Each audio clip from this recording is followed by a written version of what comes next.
Time to check in with our lizard overlords in Davos, Switzerland. What are they up to? Well, this.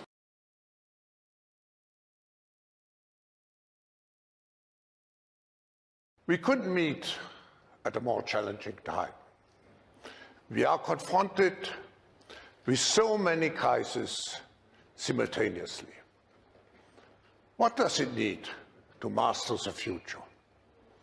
I think to have a platform where all stakeholders of global society are engaged. Governments, business, civil society, the young generation, and I could go on, I think is a first step to meet all the challenges.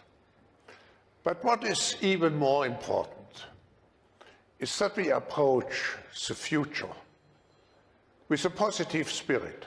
And for this reason, it's very appropriate to begin this annual meeting with the participation of great artists featuring culture and the arts.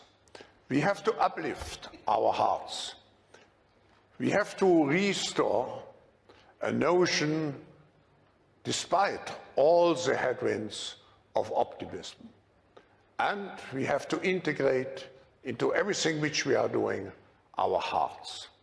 Only if we are involved with all our passion to construct and to shape the future.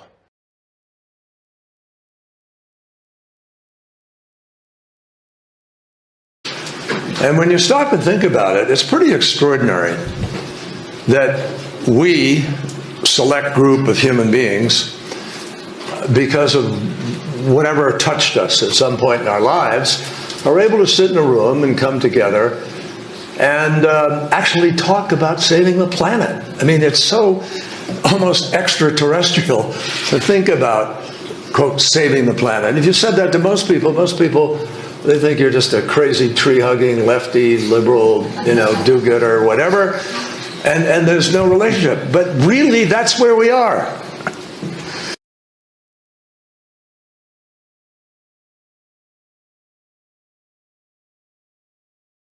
Here at WEF, I believe we're discussing, there's a lot of discussion about what the new world order will be. Here at WEF, I believe we're discussing, there's a lot of discussion about what the new world order will be. Here at WEF, I believe we're discussing, there's a lot of discussion about what the new world order will be, or how, even in the context of our new Helsinki, how do we work towards that new normative international order that allows us to address our differences and disputes as the civilized world today.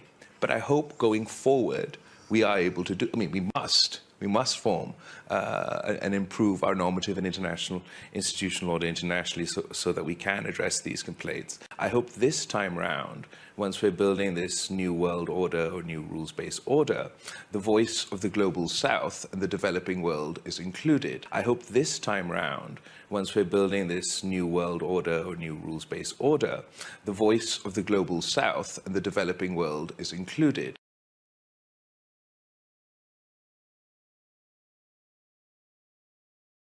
Let me just say, it's a journey.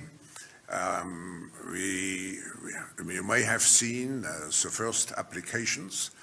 I have to say, for me, it was first experience to use an avatar, but I got so fast accustomed to it. So I'm fascinated by the capabilities which we have. And I know it will take some time, but for me, this is the next phase, the next big phase of development in the virtual world. And we are very proud that together with our partners, we can work on creating the first use of this technology for the public good. You need to know who's been vaccinated and who hasn't been. Some of the vaccines that will come on down the line will be multiple. There'll be multiple shots. So you've got to have, for reasons to do with the healthcare more generally, but certainly for a pandemic or for For vaccines, you've got to have a proper digital infrastructure, and many countries don't have that. In fact, most countries don't have that.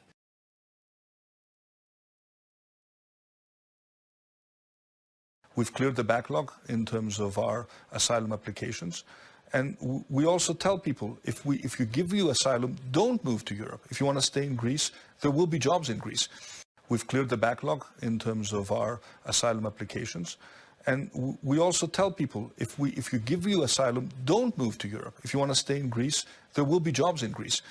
We're faced with the same labor shortage than many other countries. So our unemployment is coming down. It has come down by 6%. And we already have labor shortages, for example, in agriculture. So I think we have imposed a tough but fair migration policy. And right now, if you look at the public debate in Greece, migration is really a non-issue.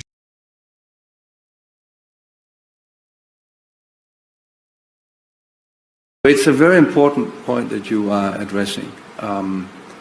My daughter, 24, inspired me and said that how can you advocate for these zero carbon value chains if you still eat meat? And so I stopped eating meat.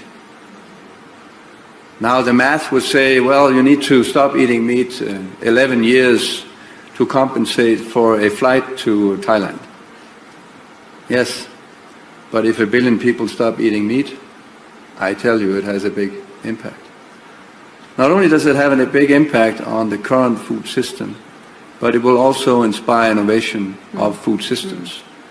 And I predict that we will have proteins not coming from meat in the future. They will probably taste even better. So why are we trying to mimic meat if we can have a better taste? They will be zero carbon and much healthier than the kind of food that we eat today. That is a mission that we need to get on. I can inspire you to maybe look at an organization called EAT, easy to remember, EAT, who have all the facts on this and who have the policies necessary, the innovations necessary, and the scale necessary in order to make food systems sustainable and healthy. Thank you so much, Jim. And you're right, EAT is really a great foundation. You should all really look it up and if you have time.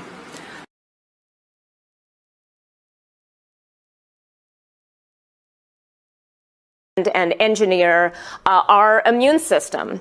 Our immune system is fascinating, right? It has capacities to detect and go after things that it has never seen before.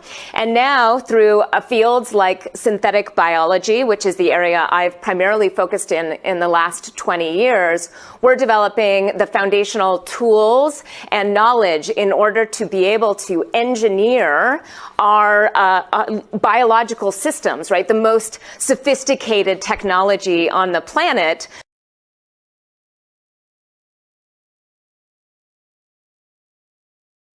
When it comes to AI, I am and we are deeply concerned, for example, about the Chinese government's AI program, which doesn't share the values, I think, reflected up here on this panel or in this room. The Chinese government has a bigger hacking program than any other nation in the world, and their AI program is not constrained by the rule of law, is built on top of the massive troves of intellectual property and sensitive data that they've stolen over the years, and will be used, unless checked, to advance that same hacking program, to advance that same intellectual property theft, to advance the repression that occurs not just back home in mainland China, but increasingly is a product that they export around the world.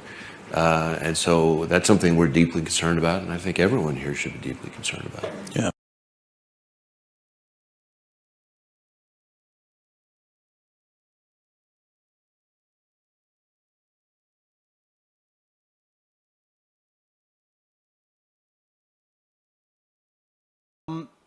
Nita, I want to come back to you. You're a futurist and an ethicist. Nita, I want to come back to you. You're a futurist and an ethicist. I want to ask all of you a question, which is, I've talked about how I think that wearable brain sensors are coming. We don't have very good brain data sets right now, particularly of healthy individuals with continuous monitoring over time. How many of you will willingly share your data? Your brain data, continuous monitoring of your brain. Okay, you didn't ask me with whom. I'm not talking about implanted devices of the future. I'm talking about wearable devices that are like Fitbits for your brain. It used to be that there was very little we could tell from EEG activity. But already, using consumer wearable devices, these are headbands, hats that have sensors that can pick up your brainwave activity, earbuds, headphones, tiny tattoos that you can wear behind your ear. We can pick up emotional states like, are you happy or sad or angry? We can pick up and decode faces that you're seeing in your mind. Simple shapes, numbers, your PIN number.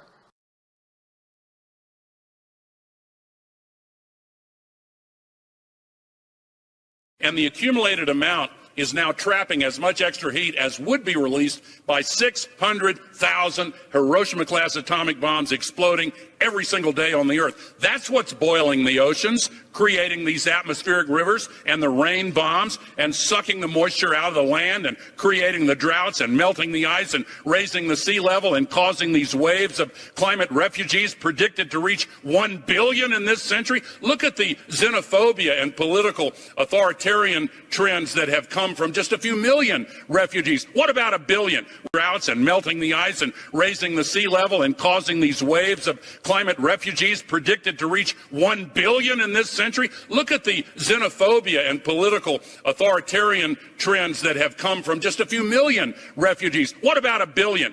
Always angry, always shouting. Fatter but still grumpy. They're climate refugees now. They're climate refugees, millions of them. They're not economic migrants fleeing the squalor of Tegucigalpa for the generous social services of El Paso. No, they're not. They're climate refugees who have no choice but to risk their lives with coyotes because you drive a full-size Silverado. Illegal immigration is your fault, Middle America. It's not our fault. We got nothing to do with it. We just run the world.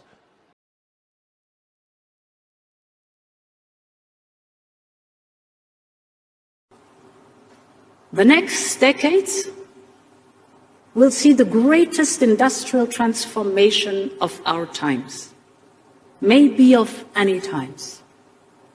And those who develop and manufacture the technology that will be the foundation of tomorrow's economy will have the greatest competitive edge. So the scale of the opportunity is clear for all to see.